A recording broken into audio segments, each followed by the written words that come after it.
We live in a world today where it's extremely difficult to live below your means.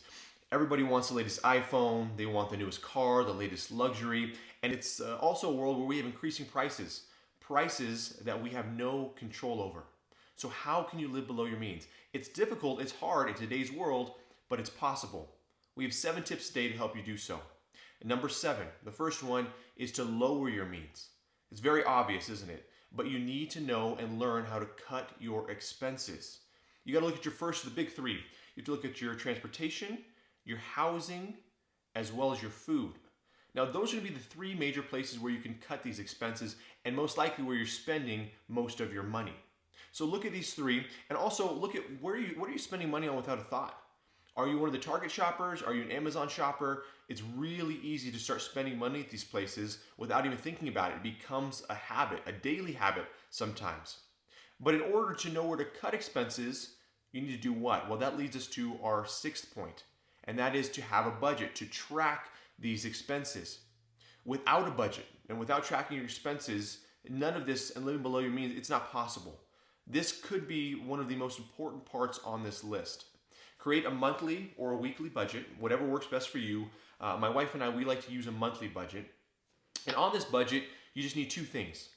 You need your expenses, you need your income. How much money after taxes are you bringing home every month? And then what are your expenses? And put everything on there. Look at your bank statements. What subscriptions do you have? What credit card bills do you have?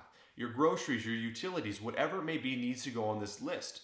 And what I also recommend and what we do is also on this budget, create a section for miscellaneous items. If you do this, these miscellaneous items, these can add up. These are not recurring, these aren't utility bill, they're not your car insurance, they're not every month. But these are little things where you're out and about that you spent money on. Let's say you bought a new pair of shoes, or you're walking downtown and you bought something from a food cart or a food truck. Write those down, those miscellaneous expenses, because soon as you're looking at that budget, you're going to be able to find out exactly where the bleed is. And the goal here to live below your means is to find the bleed in your budget, where are you bleeding money from, and to stop that as soon as you can, because that's going to assist you in lowering your means and lowering your budget as well. To do this, you can use Numbers or Excel. We use Numbers because we are on the Apple ecosystem. That's what we just use. But there's free templates out there online to make it simpler, to kind of give you a kickstart. Basically, the points, these top 2 points, what you need to take from this, keep your expenses as low as you possibly can. If you do this, it's going to be easier for you to live below your means because your means are already so low and your income is going to be higher than that. But what you have to do though is you got to have a balanced view. You got to enjoy your life now as well with your family members. Do events, enjoy the money that you do make now. You have no idea what's going to happen tomorrow. So don't take all of your time to save up all this money and then you can't even enjoy it later on with those around you and the ones that you love. So have a balanced view of how much you're saving and how much you're spending as well. Point number 5, be a smarter shopper. Now, let me make this clear. You see a lot of channels on YouTube who talk about frugality, being frugal, but I feel like a lot of them compare everything just to being cheap. And I think in today's society, right, everyone says, oh, you're cheap, you're cheap. But being frugal, in my opinion, is the opposite of being cheap. It's getting the best value for your money. So when we're talking about here about being a smarter shopper, I'm not saying go to the store and buy the cheapest thing you can, buy the cheapest car or the cheapest food. Don't do that. Rather, buy something that may be a little more expensive, but that's going to last you longer. That's not going to have as much maintenance. That may make you feel a little happier. That is the true definition of being frugal and being happy, is getting the best value for your money. So first of all, being a smarter shopper, do you have a Costco by you? Do you have a BJ's by you? Anywhere where you can buy things in bulk. That is going to be key into living below your means. You have to be so careful though when you go to these places because they have so many cool things. So when you go grocery shopping, make a list. Make a list as soon as you can and stick to that list. Don't buy anything else. Go in there with several items on your list and don't deviate. Don't go down any other aisles because I guarantee you, you'll walk out of there with a huge bill. Everyone always does. Me and my wife used to struggle with that. And now we have a rule. We don't even take a cart with us. It's just whatever we can carry because we know if we have a cart, we're going to try to fill it up. Now also, when you do have a list, this is also a great point that you can keep to live below your means, is order online. Because then you don't even need a list. Oftentimes you go to a grocery store and you start filling up your cart, and then you go to check out and you realize you spent $150 on groceries when your budget was only $100. When you order online though, it gives you how much money you're spending exactly as you add those items in. So it shows you, okay, I'm at my budget for $100, I'm at 98, I don't want to go above that. You stop right there. Plus, it saves you a ton of time. You don't have to go to a busy and packed grocery store and worry about bumping into people and have all that stress. So order online if you can. It'll help you with your budget. It'll help you with your life in general and stress. So definitely recommend doing that. Also, go to the grocery store once a week. My wife and I, we know somebody who goes to the grocery store sometimes multiple times a day. And not only does it add more wasted time and stress, again, as we discussed earlier, but you spend so much more money doing it that way. So go once a week, have a budget for that 1 week of what you're going to spend, and stick to it. Again, these food items, this is going to be where a bulk of your budget is going to be spent. Once you make that budget, look at it, and you'll see how much money you're spending there. Finally, don't buy name brand items. It's a waste of money. If you go to the store and you look at the Sam's brand, the Kirkland brand, or the Walmart brand, compare that to the name brand of what you're buying. It typically has the same exact ingredients. So you're not buying an inferior product, you're just taking the brand and the label off of it and spending much less. So always buy off-brand if you can. And finally, be honest with yourself when you're shopping. What is a necessity? What do you actually need and what do you just want? This is where your brain will play tricks on you. It's going to tell you absolutely need this, you need that new gadget, you need that new makeup, whatever it may be, but what do you actually need? And if it comes down to it, sleep on it for a night or two, and typically in the morning you'll realize you really don't need that item. Point number 4 now kind of coincides with what we're just talking about, but be a smarter eater and a chef. And what I mean by this is when you go out to restaurants and even at home, restaurants will take so much money out of your budget, out of your monthly income. I get it, it's easier to go to a restaurant to eat than it is to cook, but it costs so much money. Do whatever you can to eat at home. Now, if you do want to go to restaurants, I understand you still want to enjoy your life. Look for coupons, look for promotional codes, sign up for their email list. And when on their email list, they'll send out coupons and promotional codes. You can easily knock off 30 to 50% of your bill if you do it this way. And you might have to swallow your pride. If you're not used to eating out with coupons, swallow your pride, take them in there, show the waitress, and your pocketbook, your budget will thank you later for doing that. Now, when you're cooking meals at home, here's a fantastic tip to live below your means, is make simple dinners, simple lunches, whatever it is, keep it simple. And this will help 2 ways. One, it's going to make you more apt to cook at home because you're not cooking some luxurious, fancy dinner or lunch that took so much time and effort to put into it, and you need all these special ingredients. And now that you dirtied 6 to 8 pans that you have to clean, after that you realize, well, I might as well just go out and eat. I don't want to do all that work. But if you keep it simple ingredients, it'll make it much easier for you to take that action to cook at home and to save money. But then also, with simple ingredients, you can cook so many different kinds of meals with those.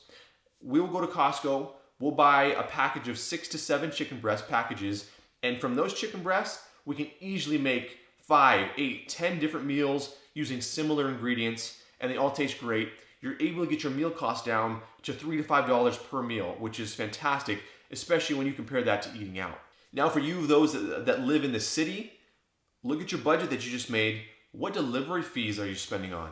Those can hurt. I have no idea why people spend so much money on delivery fees. I know it's easy, but to me, the food tastes worse because it's cold by the time it gets to you.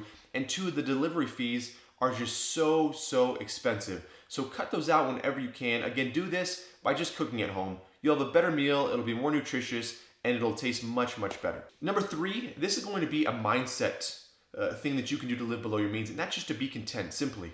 We hear constantly how people have to keep up with the Joneses. But in order to be content in this world, it is difficult, it's hard. And why is it hard?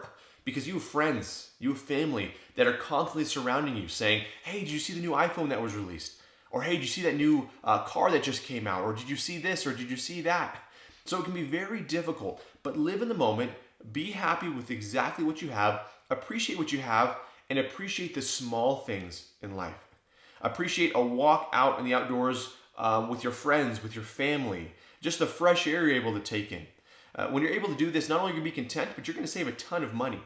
This is also hard because we have billion-dollar companies with million-dollar marketing budgets that are in front of you on YouTube, on TV, in magazines every single day. They know exactly how to market to you and how to get your emotions involved. But remember, buying that slightly nicer car or buying that slightly more expensive alcohol or liquor, it really does not bring the amount of joy that you think it would bring, rather than just being content with what you already do have. Now, what brings more enjoyment is what you're able to do with that money that you saved, right? An early retirement or more time with your family and friends. That will bring more enjoyment than just upgrading those slightly better things. Number 2, I had to put this on this list, but this is simply make more income, right? Easier said than done. Everyone always says that, well, just go make more money.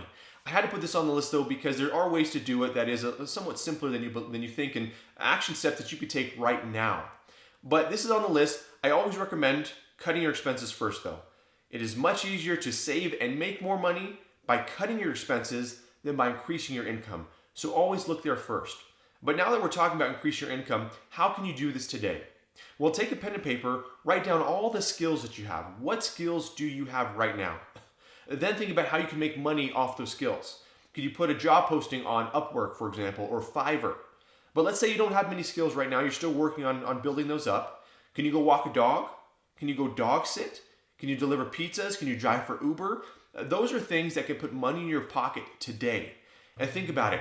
How would $300 to $500 extra a month increase your budget, help your budget, also increase your income, but also how would it make you feel knowing that you have that buffer of that extra income coming in? And number 1, this is the most important tip on this list. Without this, you will not be able to live below your means. I have no doubt about it. You will not be able to live below your means. And that is to have self-discipline. We just went over 6 steps that are not possible without this step. Without self-discipline, you're not going to take the time to make a budget. You're not going to sit down and take the time to figure out what you're paying too much on or how you can cut back. You're not going to take the time to shop smarter and look around for better deals. You simply won't. Do not let your mind trick yourself into thinking of, oh, I'll get to this tomorrow, because you won't. You absolutely need to have self-discipline in order to live below your means. This self-discipline is going to also help you with consumerism as a whole by telling yourself, I don't need this new item. I truly don't. It will help you to not spend money on things that will only bring a short amount of happiness. That is the problem with most of the frugal living or the tips that deal with personal finance or any personal development as a whole, is they lack self-discipline. If you don't have this self-discipline, again, you will not be successful in living below your means. You absolutely need it to complete this. Now, these are the 7 tips that will help you to live below your means. It's hard, it's difficult in this world. You take these tips, you put them into action, you will be successful. Please subscribe, by the way. If you want more frugal tips, personal finance, investment, whatever it may be dealing with your money and how to live a more simple life, please subscribe. We'll have more videos coming out very soon. Remember that saving all this money and all these frugal tips, if you don't enjoy your life right now, you don't know if you'll ever have the opportunity to do so. So be balanced, but take these tips, use them frugally, especially as we enter this future economy of unstableness and seeing what's going to happen over the next several months to years. Take these tips, live below your means. It'll benefit you for the rest of your life, and you'll truthfully enjoy your time, your money, and what your future has to hold.